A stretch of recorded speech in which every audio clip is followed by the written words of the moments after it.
Handling the panel introductions this morning will be Jennifer Lee, who is one of our program chairs. Most of you know Jennifer.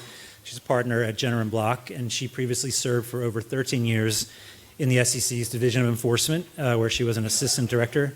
Jennifer, thanks so much, and let me turn it over to you.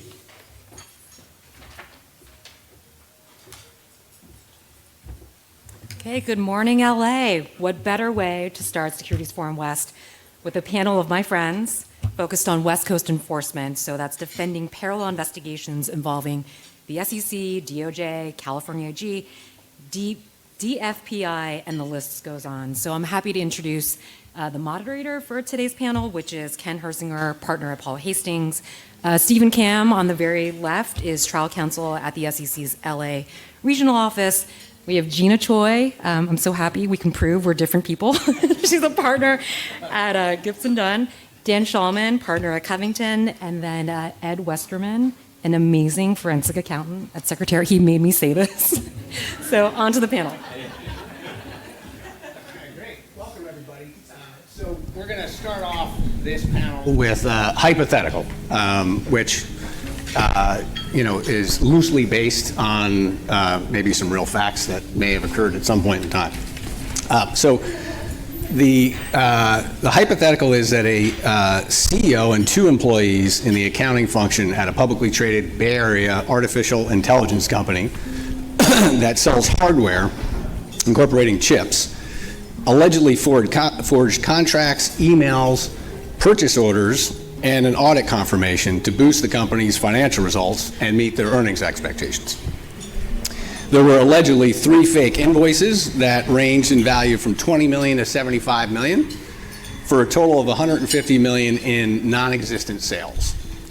In each case, the company recognized revenue in violation of GAAP, and in one instance, a $25 million purchase order was altered to make it appear the customer had actually signed the invoice at year-end when in fact they had not. As a result, the company overstated its revenue in its 3 fiscal quarters, and for the year-end in amounts ranging from 37% to 60%. A manager in the finance department detected the discrepancy between the purchase orders and actual inventory and reported her suspicions to an internal audit, which then reported the issue up to the audit committee. The audit committee retained outside counsel, which in turn retained a forensic accountant, someone great like Ed, to investigate the matter. And then at that time, a whistleblower reported the issue to the SEC, DOJ, and then they both initiated parallel investigations. Separately, a low-level employee in the California headquarters got wind of the scheme and also reported the issue to the California State Attorney General. So that's our fact pattern. Lots of good, juicy facts for the panelists to work with. Can I ask you, why was it a low-level employee that reported to the California Attorney General? Reality? Okay, so I want to start, Gina, with you and Dan. So first question is, we're at the front end of this thing.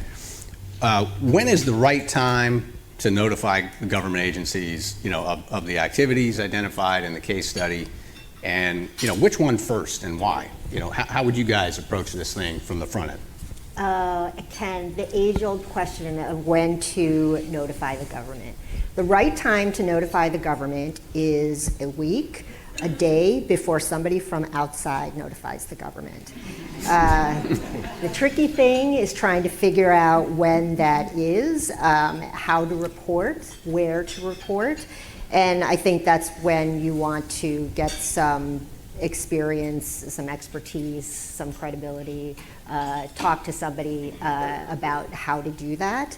I think in this fact pattern, it's pretty obvious that one would need to report. I think there's all kinds of red flags raised by the fact pattern, including the fact that this is conduct by the CEO. Anytime there's an allegation of that, I think the compliance function within, especially Bay Area, Silicon Valley tech companies, that shoots right to the top. The fact that it's a reporting company that involves allegations of accounting misconduct, fake receipts, fake purchase orders, all of that lends to the fact that somebody is going to report this to the regulators. As to which agency first, I think for an accounting fraud fact pattern, it would make sense to report it to the SEC.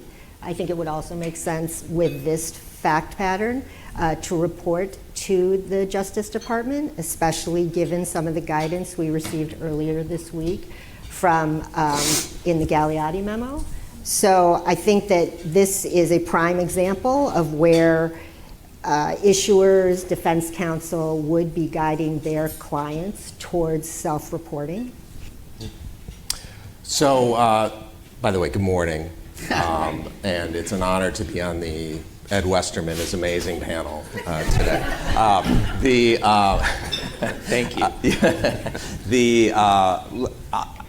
I think before we get to the point of timing, we have a question here about whether to report, whether to bring it in. And I agree with everything you said about timing, but I think there's at least a preliminary question, which is, we have allegations, they look bad. Houston, we have a problem, but is it a real problem? Or is this, could this be something different than it seems at the outset? And so I think this underscores the importance of, from the very beginning, it's a race for the facts. The company's got to find out what actually happened. The audit committee owns this, which is a good first step. Audit committee's got to take steps to get its arms around the facts. First 48 hours are critical here to lock down data, lock down phones of the people involved, and try to understand whether there's anything to substantiate these allegations. Once you can substantiate it, and we'll say, you know, there's no burden of proof in an internal investigation, but if it looks like more likely than not that one of these allegations is true, then I do think you got to walk this in. This could result in a restatement, which is coming out anyway, so you might as well try to get out in front of it as quickly as you can. We don't know, if I'm in the role of audit committee counsel or company counsel, we don't know about the whistleblowers yet, in all likelihood. We don't know that the government already knows, but we're better off going in at this point. And I agree with Jina on where to go first. This is kind of bread and butter accounting fraud, even though it's a, you know, it's an edgy AI company. This is bread and butter accounting fraud and securities fraud, so you would walk this into the SEC first. In light of the Gagliotti memo that I'm sure many of you have seen, which outlines a distinctly nationalist, America First type approach to white-collar enforcement, absent sort of tariff evasion, sanctions evasion, some hook to transnational criminal organizations. This is the kind of case where the DOJ might not want to invest as much resources and may not, frankly, have the resources because of, so we're also seeing massive diversion of FBI resources away from white collar towards immigration enforcement. There was reporting yesterday that here in LA, there's 9 new immigration squads. Okay, those aren't coming from new agents, right? These are agents who are already on other squads who are getting moved into immigration enforcement. There's apparently 25 of the largest DOJ or FBI field offices are going to have some massive percentage, 40% shifted to immigration enforcement. So even if DOJ wants and is super interested in a case like this, they may not have the resources to do it, which means they're going to rely on the SEC, they're going to rely on company counsel to do the investigation and see how it goes. And so that's a better position to be in for the company. If you can give DOJ or U.S. Attorney's Office a heads up, hey, we've reported this to the SEC, they're all over this, DOJ may take a backseat. Which is exactly another reason to report kind of early. I think, and especially I would listen to what Dan's saying, the first 48 hours, that's what we're talking about, days, hours, are critical in trying to get to where the facts are, whether there's a there here. So race to the facts brings up the next point. And Ed, you're the forensic accountant. Let's say in this fact pattern, it's not clear that it's going to require a big R restatement, right? Which makes the decision a lot easier. So you're not in that zone. You don't know about the whistleblower. What should the company be doing to make sure the company and the audit committee that they do a race to the facts, but it's credible, independent. What steps should they be doing? Well, I think from the forensic accounting side, I mean, one obvious thing is, given the juiciness of the facts here in this case, is it's got to be independent. So Dan's going to talk a little bit about outside counsel and thoughts on that. But from a forensic accounting perspective, I think the number one thing is that forensic accountant needs to be independent. Their firm should be independent, because that will give credibility. And then the next thing is really experience. Not all forensic accountants are alike. I mean, some do a lot of damages and valuation work as opposed to investigation. So I think it's really important to hire a forensic firm that has the requisite expertise. And what I mean by that is, we have accounting issues here, so you probably want technical accounting expertise. There are forged email allegations, so you need a digital forensics capability to take a look and see, was there forgery of those emails? How did that happen? And then, just having a forensic accountant who's done a lot of these investigations will give credibility as well. And I think the other thing that helps from a forensic accounting standpoint is if the auditors know the forensic accountant, because they're an important constituent here, and they've worked with you previously on other investigations, that lends credibility for them. And I also think it's helpful if the forensic accounting team has been in front of the SEC or the DOJ on these cases, and they know who these people are, so that lends credibility as well. And then I think the last thing is just having a well-designed work plan of adequate scope. And when you go into the government, you're going to tell them these things. It's independent. We've got the expertise. We've got a good design scope. And that'll give you a lot of credibility. Dan? Sure. So yes, independence and credibility critical here. I think we from the hypothetical, what we don't know is who the CEO is. Is this a founder / significant owner of the company who may have significant influence on the board, even on the audit committee? It's good the audit committee owns this, but we really would need to unpack who's on the audit committee. Is this an audit committee that will truly be viewed as independent and credible by the government? In which case, if there's questions, you may want to actually identify your most objective independent board members who don't have long-standing relationships with the CEO to set up a special committee to manage the investigation.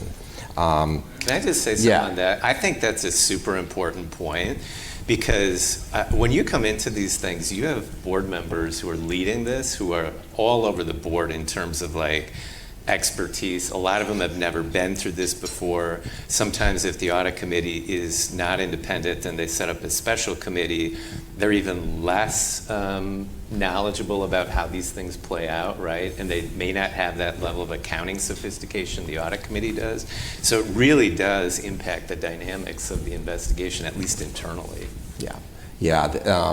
So once you get your sort of reporting structure fine-tuned, who's going to be managing the investigation? Is it an audit committee? Is it a special committee? Your flow of information during the investigation needs to be tightly managed. Process type updates for management probably wouldn't give me too much heartburn, but you've got to keep management out of the flow of factual information as you're developing it. That's easier said than done, but needs to happen to make sure that you're not polluting witnesses' memories, or the government doesn't view you as influencing the investigation by sharing facts you're learning too widely.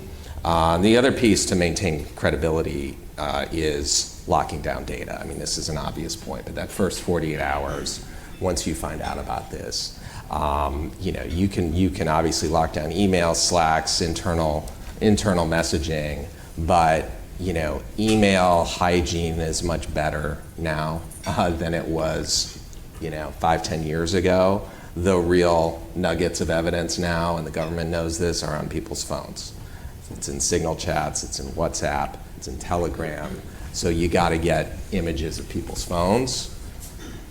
That conversation with the CEO is never fun, but got to get the phone because that's the only way you're going to get access to those sources of evidence and be able to demonstrate to the government that you did everything possible to preserve evidence.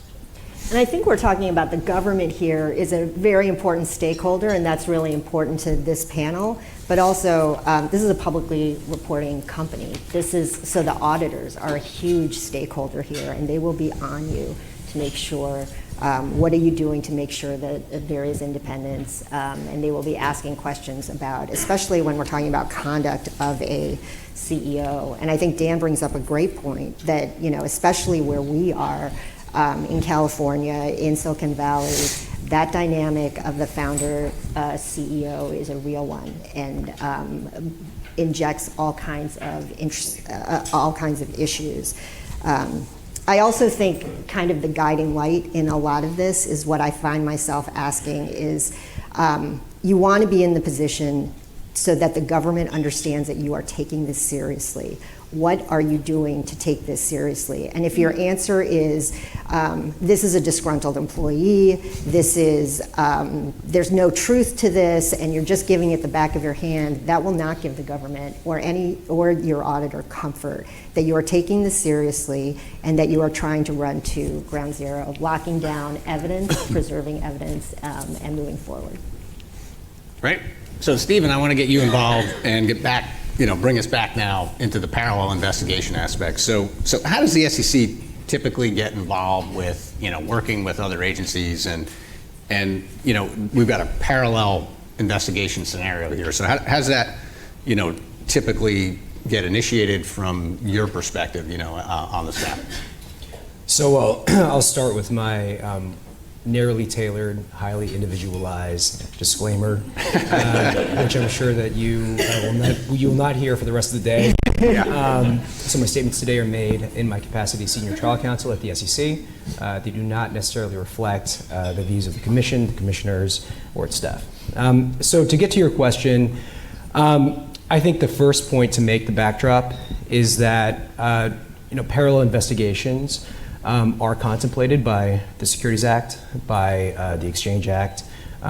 They're also something that the Supreme Court and the Ninth Circuit have both noted are constitutional and can conserve resources. And so with that backdrop, there's no typical way that parallel investigations can get started. The SEC may uncover potential criminal conduct during the course of its own investigation, and then make that referral to the criminal authorities, and vice versa.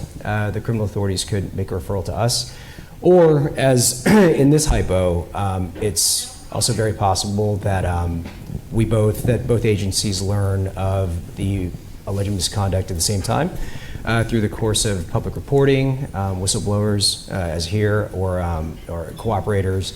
So, regardless of how it's initiated, the SEC is very aware that there are multiple agencies. We don't want to overburden certain witnesses. We also want to make sure that we're bringing the right tools to the table and the right remedies to the table. So, what does that look like? It's regular reporting lines, communication with other agencies.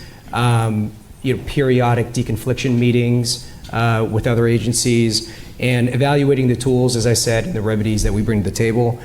So there's in short, no one way that it gets initiated. And even if it does, we take a hard look in making sure that we're bringing the right stuff to the table. Great. So Jina, and I'd really be interested to hear from your experience. Part of the title here is DOJ, SEC, DFPI, right, California.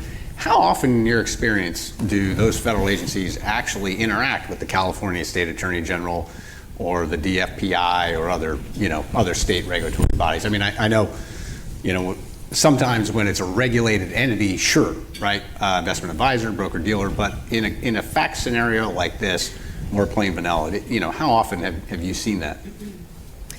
I think historically, the federal agencies, the SEC has not been all that coordinated with the California AG's office. I know that the different regional offices of the SEC hold regulators conferences, so there often is a lot of coordination with the state securities regulators in the region, including the DFPI. I think that's probably a more natural relationship. I think that when it comes to consumer fraud, that's where the California AG tends to concentrate, not necessarily with investor fraud. I will say, however, that if there is a gap in enforcement, that there will be all sorts of ambitious, elected state attorneys general who will be all too happy to step into that gap, and I think you see that even now. Recently, California Attorney General Rob Bonta issued a statement earlier last month setting forth that violations of the FCPA are also violations of California's anti-competitive laws. I think that in the crypto space, you've seen the Oregon AG bring a suit against Coinbase for having an unregistered platform. I think that other AGs, including New York and Massachusetts, have stepped into the crypto space as well, and I think you'll keep seeing that. I think you'll see many law firms, including ours, put up working groups and task forces to look into kind of state AG activity to kind of consolidate the expertise and resources across large law firms. So I think that this is an area that folks should definitely watch. Dan, have you seen an uptick in state investigations, either state AGs or counties or cities, or have you seen No. But fingers crossed. Look, I think as Jina said, it's natural that the state we'll see some state AGs try to step in and fill some of the void that is inevitably going to be created here by a pullback by DOJ. But I think, I'm not sure California's, frankly, has the tools to police financial markets and like New York does and has historically done. You go back to the Spitzer days. Yeah. The big matters where I've seen the type of multi-agency coordination. I have to go back to the Great Financial Crisis and the mortgage cases. To when there was real coordination, for better or worse, between those agencies. But yeah, I would expect to see some, but they just don't have the same tools that federal law enforcement has. Or expertise. Or right, expertise Dan? and resources, bandwidth. I also think it's interesting what you were saying about the idea that the coordination or lack thereof, even when the AGs get involved, I do sense a lack of coordination. I was looking, and it's interesting that you say they do. I don't think that in a fact pattern like this, a traditional accounting fraud is where I would see the AG's offices get involved. However, you don't have to look that far back. You do, there was Spitzer and the market timing cases, and then the LIBOR cases. But I think one not so distant was the Wells Fargo, the fake account opening cases. And if you look at that, I was just looking at those dates last night, and I think you can sense the lack of coordination there. So that started in 2016 with a $185 million settlement with the CFPB, the city and the county of Los Angeles, and the OCC. 2 years later, 50 AGs, same conduct, maybe $600 million, and a lot of that came to California, $185 million from AG Becerra. And then 2 years after that, a $3 billion settlement with the U.S. Attorney's offices, as well as the SEC. Is that was that great for the bank? You know, would it be preferable to have a global resolution? That is tremendous overhang on a potential client, on a bank, and to have that more consolidated, more coordinated, I think we'd be in a better place. So Ed, I want to turn back to you now. You know, what are some of the challenges dealing with multiple agencies at the same time when you're doing the forensic investigation and the audit committee work? You know, you've got both of them coming in with requests, and they may not be coordinated. So what are some of the issues that you faced in that? Well, maybe just one other comment too on the auditors that Jina raised. I mean, the auditors are a really important constituent of investigations, right?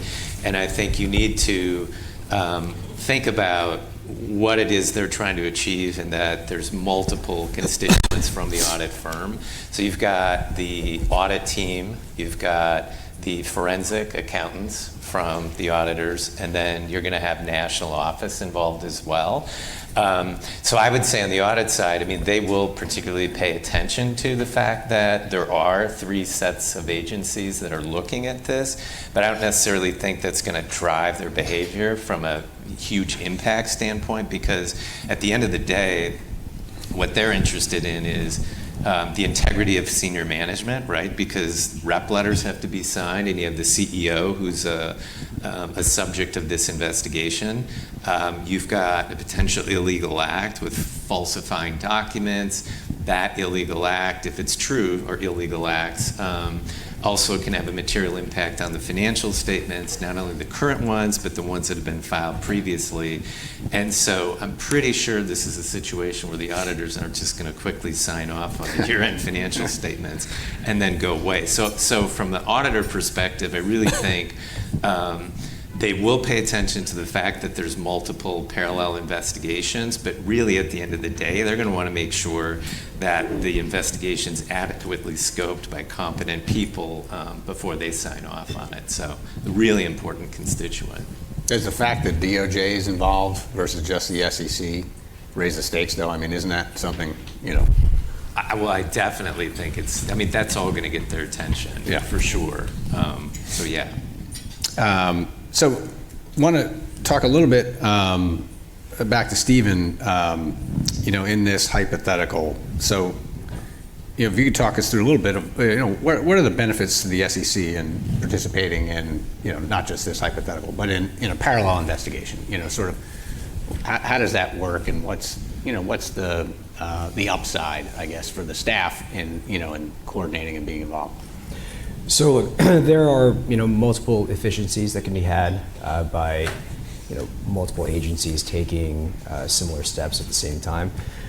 So I think what comes to mind are witness interviews, witness proffers, where it kind of relieves the burden on the witnesses and only having to give statements once. There's also benefits to the SEC insofar that there's one statement out there as opposed to the possibility of multiple inconsistent statements. So I think in this hypo, the SEC, if it were involved, would be focused on trying to leverage efficiencies and making sure that relieving the burden on the witnesses as much as possible. And I think also there's broader tools and benefits as well. So the SEC, well, different agencies bring different tools to the table. The SEC itself has a number of charges that it can bring, some of which don't require a showing of scienter, which isn't always the case for other agencies. And we can also charge the gatekeepers who permitted the scheme to proceed, or we can charge individuals who failed to properly supervise. And there's also different types of relief that's available that the SEC brings to the table. So while the criminal authorities have the ability to arrest, incarcerate, seek forfeiture, restitution, the SEC has a number of different forms of emergency relief, asset freezes, industry bars, conduct-based injunctions. We also can establish fair funds, disgorging funds to investors. We also have a pretty unique remedy, which is the court-appointed receiver, which allows for kind of a higher speed of return of assets, and particularly in the Ninth Circuit, it's pretty well developed, the court-appointed receiver. So I think those are some of the tools that the SEC can bring to the table in a parallel investigation. But obviously, and I think we'll get into some of these maybe during this panel, but there's a lot of rules of the road that the SEC bears in mind and really tries to abide by during the course of a parallel investigation. Yep. Yeah, and we'll talk about this a little bit later. There's certain, grand jury rules and stuff on the other side, right? And there's all that piece. So back to you, Ed, and Jina and Dan, be interested to hear about your thoughts. How do you think about it when you're thinking about sequencing, meetings with the two agencies? So let's say you've done your forensic investigation with Ed, you're ready to go in and do a proffer, and do you want to do it together? Do you want to do them separately? Do you want to meet with the SEC first, DOJ first? Kind of what are the thoughts and what drives that, decision basically? Go ahead, Dan. Yeah, look, I think best case, if you're in cooperation mode, you'd want to do it simultaneously if you could, together with everybody in the room. Right? Then you avoid the issues with potentially having inconsistent messages in two different settings, one agency having different follow-up questions, and then you're having to clean things up with the other agencies. So in terms of sort of message discipline, which is incredibly important when you're dealing with multiple agencies, I would probably want both. But again, in this environment, where strategically the way we set it up at the outset was we want the SEC in the lead, and we want DOJ to just kind of be tagging along, which they don't like to tag along, but in this environment they might have to. You would want to set it up with the SEC first. If they're coordinated, then great, they can come in. I don't think I would take it upon myself to be the person trying to be the orchestra conductor between the agencies and getting them all in the same room, but making that offer to say, if you guys want to sit in the same room while we do this, that would be ideal. I agree with that. I think that you will generally, especially in the districts that we generally appear in, the agencies are coordinated and they will try to bring everything together. Now that you have different resource issues, I think Defense Counsel can provide a real benefit of trying to help prioritize for the agencies. And I think that that's a skill that's really important these days. I think trying to, even listening to Stephen as he talks about the different tools of and the different forms of relief that the SEC and the DOJ have. One thing that the SEC, as you talked about emergency relief, that is a really, really important tool. You rarely see it in accounting fraud cases. Generally, those are for investor fraud. And I think trying to focus your agencies and make sure that they are keeping their eye on what you believe is the ball and coordinate that with statements that they've said from the top of the administration, I think is a really important role for Defense Counsel. Ed, what about challenges? You've done your forensic work. You've got to report to multiple agencies, maybe at the same time, same room. What are some of the challenges that you face going into the parallel, reporting? Well, I think a couple things. One, these different agencies can have different priorities, so then they're asking you different questions. I mean, I've even seen instances where they're really interested in a particular thing, like maybe there's a sanctions impact on this investigation, and so they're asking about that, and you're thinking, well, that really wasn't in the scope of our investigation because there weren't any allegations associated with that. At least not that you know of. Right, exactly. At least, right, early on. I think the other thing is level of sophistication.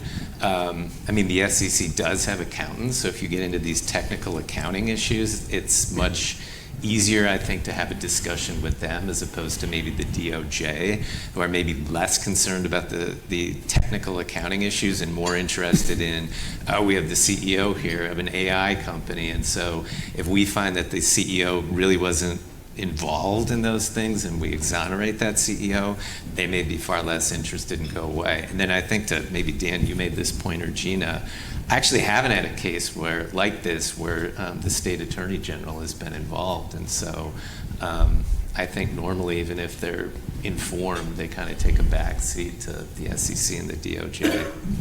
Yep. Yeah. I'm hard pressed to think of a case where I had a state regulator in the room with SEC and DOJ at the same time. Yeah. I mean, I also think they're so busy today. You name it, right? Privacy, AI, antitrust things, trying to claw back their infrastructure money from the Trump administration, that they're just busy on other things. So, Stephen, you mentioned this before, but what are the limitations on sharing of information between the two agencies?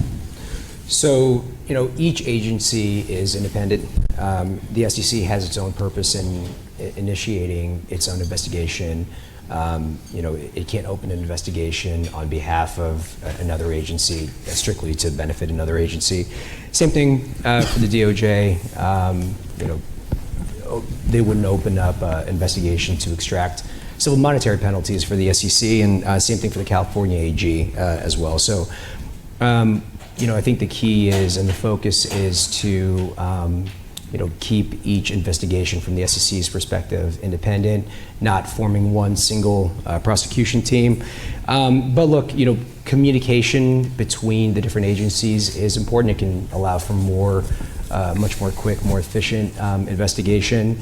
And so, what the SEC can share is evidence pursuant to subpoenas or voluntary requests. It can share that with other agencies. And I think Ed mentioned this earlier. The SEC does have a lot of expertise. Accountants, economists, analysts, lawyers, and they have industry experience from private funds to public finance. And I think sharing that experience and that expertise with other agencies is also helpful and important. The one thing they can't share, that we can't share, obviously, is our attorney work product. That's something that we're very careful about.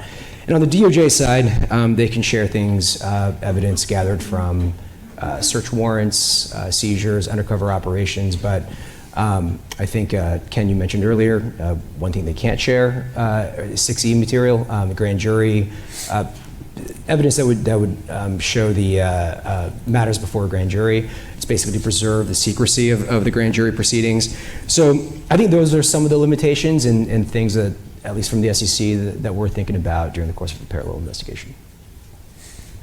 So, Ed and Dan, want to go back to you guys. So, how do parallel investigations involving multiple, government entities impact the scope and timing, of the work you're doing? Is there any difference if there's multiple agencies versus, a single agency? I mean, again, it's similar to what I was saying before, which is if you're reporting out to 3 as opposed to 1, I mean, certainly there are more logistical issues, right? It takes a good amount of time to prepare for these things, so you want to make sure you're conveying information honestly, but appropriately, sticking to the facts. And I definitely prefer a situation where there's one and they're coordinating as opposed to multiple agencies, in part for the reasons that I was talking about before.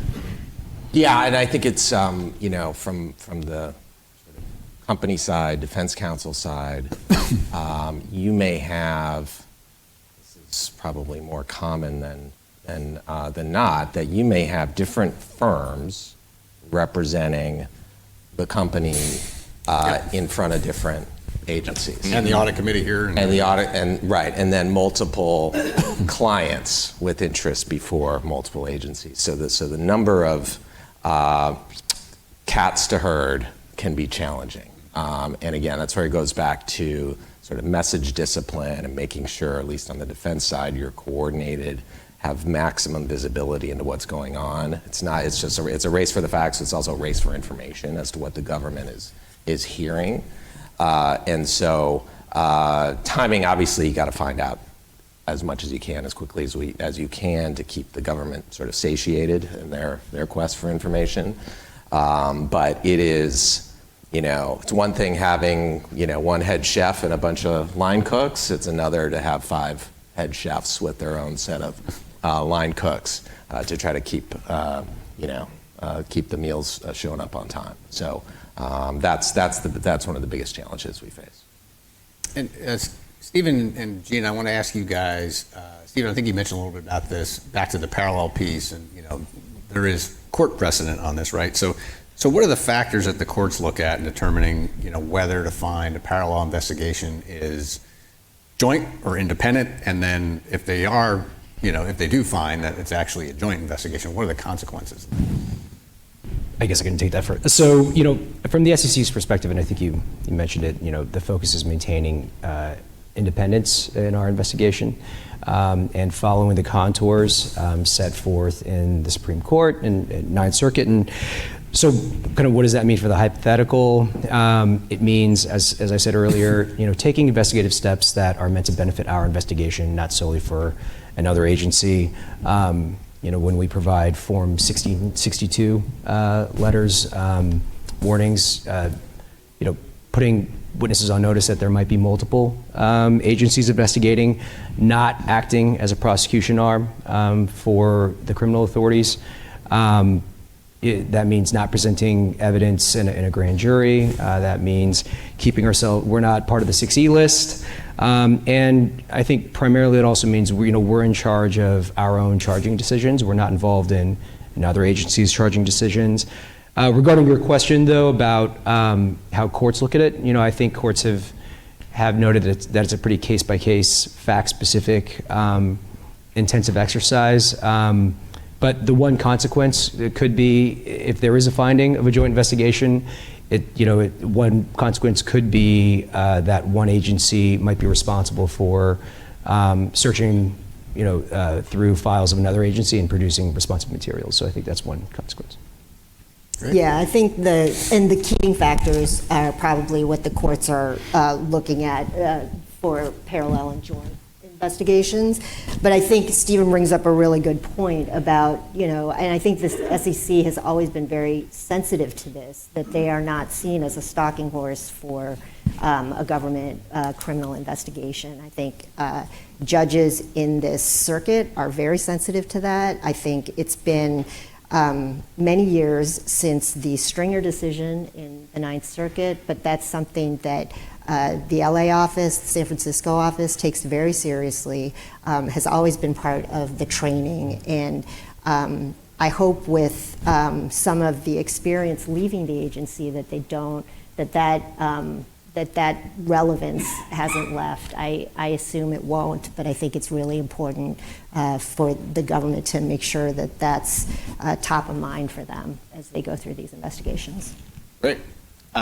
So we've got a lot more we could talk about, but we're getting close to the wire. So I want to give each of you, starting with Ed, and we'll kind of work our way down, just one last parting word, any recommendations, final thoughts on, whether from a forensic accountant's perspective or, law firm or the staff, any last word on, or recommendation on Yeah, I would say from the forensic accounting side, whether you have one or three or five or how many ever agencies looking at this, there's always this intense pressure with these internal investigations, right, to get them done as quickly as possible. And if you have audit committee members or special committee members that maybe haven't been through this before, I would just say resist that pressure. And if you think from a forensic accounting perspective that there's more things that need to be done or you're seeing issues, you need to bring that to the attention of, the attorneys that are leading it, Dan or Gina, or, the audit committee. Because if you don't do a good job and you miss things, that's the reputation of the audit committee, the attorneys, and you, and that's a really serious thing. The ramifications are much worse down the road. But, if you haven't been through one of these things, there is generally a lot of pressure to get done quickly. Yeah, I would just, and I think everybody in this room knows this, but credibility is everything. And beware of getting ahead of the known facts. Beware of making representations to any audience, whether it's the auditors, the government, investors, the media, that go beyond what you know and can substantiate. And that, to me, is one of the biggest challenges in dealing with multi-agency investigations, and something that you have to put at the top of your list going in. Jina? And I would say, if for a parallel investigation, but any investigation right now, take advantage of the moment. And there, as part of the Galeotti memo, I think the regulator, as well as the Department of Justice, has set forth that they want to be transparent. Put them to that. I think it is incumbent on defense counsel to ask about transparency and see what the government is truly interested in. I think it's a real opportunity right now. Stephen, you get the last word. So I'm glad I sat here then. So I think being responsive, being proactive, I think is useful, and I think being consistent is helpful. And I think Dan, you mentioned that earlier. Assuming that the agencies are communicating is I think helpful. It could be a defense tactic, not anyone in this room, but it could be a defense tactic to kind of play agencies against each other, create delays. That usually doesn't work because different agencies usually do talk to each other. I think also, providing context, different defendants, especially during the course of trying to resolve a case, different defendants might be concerned about different things. Providing that context to the SEC, could be important. And finally, just if you have a request, if you feel as though there should be more coordination between agencies and there are things that can be done, then I think to Gina's point, making that request and to try to make things a little bit more streamlined is something that we would be interested in learning. These are separate investigations, different charges, different elements, different timelines, but it's certainly something that we'd like to know about. Great. Well, thank you all. It's been really fun to do this and really enjoyed it with you guys. Thank you. Thank you. Yeah, thank you.